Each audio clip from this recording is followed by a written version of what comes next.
Malaking dagok maging sa sektor ng agrikultura ang mahal na diesel, lalo't kailangan ito sa pagsasaka at pangingisda. Kaya git ay isang grupo sa pagdinig ng Senado, hindi lang dapat sa sektor ng transportasyon nakatuon ng tulong ng gobyerno. Nakatutok si Mav Gonzalez. Tuyot na ang taniman ng gulay ni Mang Ludovico sa Sarat, Ilocos Norte. Para mapagana ang patubig sa kanyang sakahan, kailangan ng makinang ito ng pinapatakbo ng diesel. Pero dahil sa malakihang pagtaas ng presyo ng diesel ngayong linggo, problemado ang mga magsasakang tulad niya. Yung pananim namin, kailangan ng delay. Mamamatay na kung hindi naman makabili ng krudo. Sa makina rin nakaasa ang patubig ng mga magsasakang ito sa Malolos, Bulacan. Kaya nangangamba sila dahil baka hindi nila kayanin ang gastusin dahil sa taas ng presyo ng diesel. Bali, 2 buwan pa antay namin. Kung bibili kami ng krudo, lagi na lang kami lugi sa aming pagsasaka. Bukod sa mga magsasaka, umaaray na rin ang mga mangingisda. Malaking bahagi ng gastusin sa pangingisda ang diesel para makalaot ang kanilang mga bangka. Pakunti-kunti na nga lang yung huli namin tapos tumataas pa yung gasolina. Yan din ang daing ng mga mangingisda sa Davao City. Pag mahimo, magagwanta na may sige ko paswerte.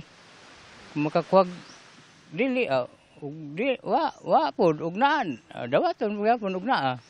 Say gani igurag panghatag sa manayungay kay di man mikalusad ug way manayungay.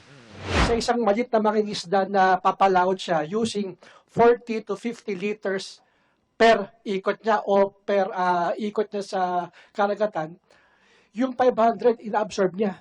Wala pa namang ayodang nakukuha, wala pa namang discount sa mga fuel, wala pang discount sa excise tax man yan o VAT man yan.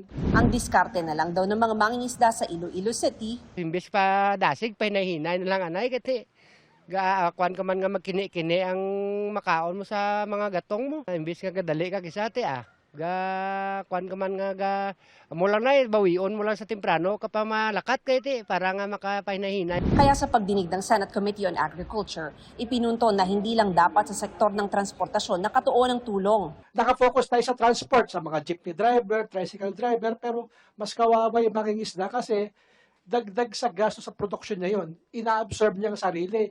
Yung mga jeep pwedeng huminto ng ilang oras Yung mangingisda hindi ka naman pwedeng hindi mangisda ka ng 2-1 oras lang. Talagang kailangan mong lumayo para makapanghuli. Ayon sa chairman ng komite na si Senador Kiko Pangilinan, bumubuo na rin sila ng panukalang emergency fuel subsidy, lalo't 80% ng gastos ng mga mangingisda ay krudo.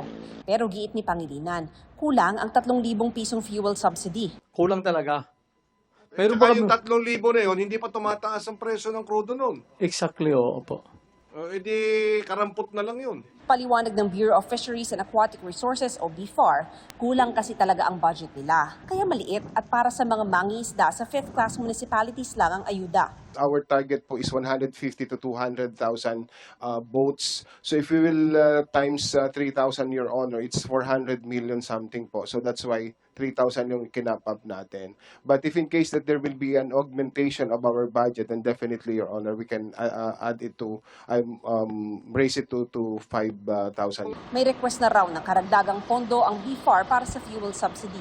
Pero kahit may dagdag na budget, nasa 22,000 lang ang mabibigyan, kumpara sa 2.7 million na kabuo ang bilang ng mga mangingisda. Ayon naman kay Pangilinan, may pinag-uusapan ding supplemental budget ang Kongreso, kaya maaaring madagdagan pa ito. Para sa GMA Integrated News, Mav Gonzalez, nakatutok, 24 oras.